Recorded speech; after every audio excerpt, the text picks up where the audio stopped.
Jenis-jenis tanaman air yang mengapung. Tanaman mengapung atau bisa disebut dengan floating plants. Tanaman ini tidak menempel pada dasar akuarium, dengan berbagai jenis, ukuran, dan penampilan. Manfaat tanaman apung salah satunya sebagai peneduh dan menstabilkan suhu air. Bahkan ada beberapa tanaman apung yang berfungsi sebagai filter atau penyaring air kolam dan akuarium. Berikut adalah beberapa tanaman yang mengapung untuk akuarium atau kolam kalian. Sebelum kita mulai videonya, kita intro dulu.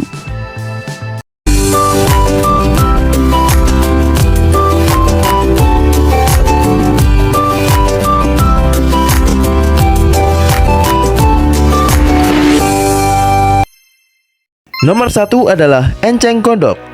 Enceng gondok berfungsi sebagai tempat sembunyi ikan, menurunkan kadar amonia dan nitrat. Namun, tanaman ini dapat berkembang biak dengan sangat cepat. Nomor 2 adalah teratai. Teratai terdiri dari 50 spesies dan sering digunakan untuk menambah keindahan kolam. Untuk kelebihan hampir sama, yaitu sebagai tempat sembunyi ikan, menurunkan kadar amonia, serta dapat berkembang biak dengan cepat jika terkena sinar matahari langsung. Nomor 3 adalah Amazon frogpit atau biasa dikenal dengan frogpit. Daun tanaman ini berbentuk oval kecil, halus dengan kegunaan untuk tempat sembunyi ikan, menurunkan amonia dan dapat berkembang biak dengan cepat jika ditaruh di luar ruangan dengan terkena sinar matahari secara langsung. Nomor 4 adalah mata lele atau biasa disebut juga dengan duckweed, merupakan tanaman air mengapung yang paling terkenal atau paling populer. Merupakan tanaman apung terkecil di dunia, yakni daunnya hanya berukuran 1 hingga 1,5 mm saja. Walaupun ukurannya kecil, jika sudah padat dan menjalar di seluruh akuarium atau kolam, tanaman ini sangatlah kuat.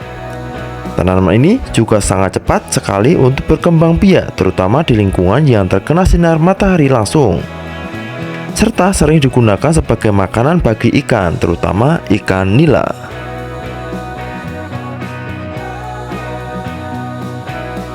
Nomor 5 adalah ajolla. Mirip dengan mata lele, namun berbeda. Ajolla termasuk genus Pakis. Selain dijadikan tanaman apung, ajolla sering dimanfaatkan sebagai pakan ternak atau pakan ikan karena mengandung protein tinggi serta yang bergizi. Bahkan ada juga yang mengkonsumsi tanaman ajolla ini. Nomor 6 adalah tanaman apu-apu. Tanaman ini walaupun terapung namun mempunyai akar yang menggelantung yang berfungsi sebagai tempat persembunyian ikan, menurunkan kadar amonia dan juga suhu dalam air. Nomor 7 adalah lotus. Tanaman ini mirip dengan teratai, namun sebenarnya tidak memiliki kerabat.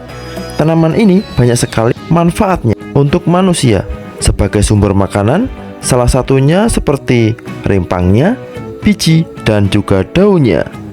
Tanaman ini sangat bermanfaat untuk tempat persembunyian ikan dan sebagai penurun kadar amonia serta suhu air.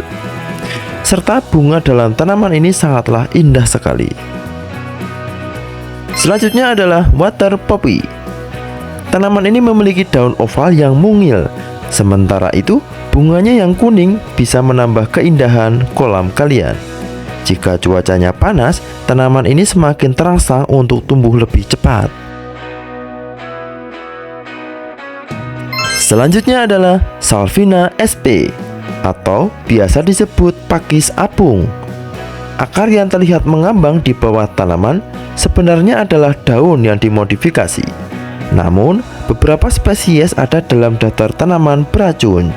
Jadi, memang jarang sekali yang menggunakan tanaman ini untuk akuarium atau kolam karena beracun tadi ya.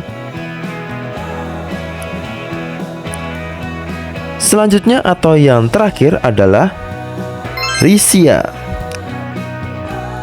Ketika diikat ke batu, ia membuat tanaman rumput yang menarik di akuarium. Tanaman ini sangat berguna dalam pengembangbiakan ikan karena tikar padat dapat menyembunyikan ikan kecil jauh lebih baik daripada kebanyakan tanaman lainnya, bahkan yang mengambang lainnya ya.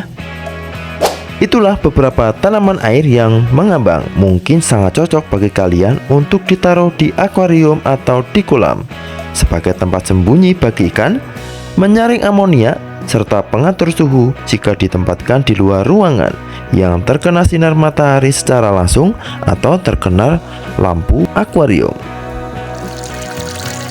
Nek kowe seneng karo video iki, aja lali ya klik tanda jempol oke, di-share lan di-subscribe. Nek ra seneng coba nonton video liyane, sapa ngerti so cocok. Terima kasih dan matur nuwun.